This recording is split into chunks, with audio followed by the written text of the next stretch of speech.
पावसाळी पर्यटन हंगाम सुरू होण्यापूर्वीच पर्यटकांचे मुख्य आकर्षण असलेल्या आंबोली घाटातून एक अत्यंत धक्कादायक आणि भीतीदायक बातमी समोर आली आहे।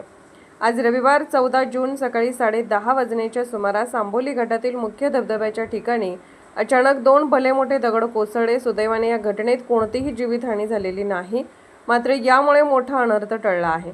मुख्य धबधब्यापासून अवघ्या 50 मीटर अंतरावर घाट माथ्यावरून 2 मोठे दगड अचानक खाली आले।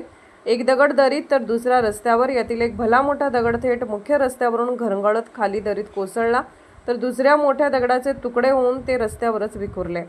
दगड थेट खाली दरीत गेल्याने घाटातील संरक्षक कठडा आणि रॅलिंग पूर्णपणे तुटली आहे।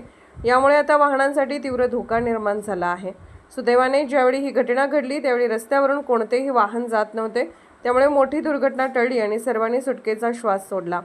आंबोलीचा पावसाळी पर्यटन हंगाम आता कुठे सुरू होत आहे त्यापूर्वीच घाटात दगड कोसळल्याची घटना घडल्याने या मार्गावरून प्रवास करणारे वाहन चालक आणि पर्यटकांमध्ये कमालीची भीती पसरली आहे।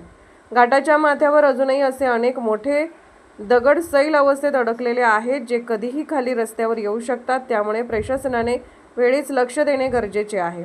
वन विभागाकडे तातडीची मागणी। भविष्यात होणारा मोठा अनुचित प्रकार किंवा अपघात टाळण्यासाठी वन विभागाने तात्काळ दखल घ्यावी। घाट माथ्यावरील धोकादायक ठरू शकणारे सैल दगड आधीच बाजूला करावेत आणि रस्त्यावरील दगड हटवून वाहतूक सुरक्षित करावी, अशी जोरदार मागणी आता सर्व स्तरातून केली जात आहे।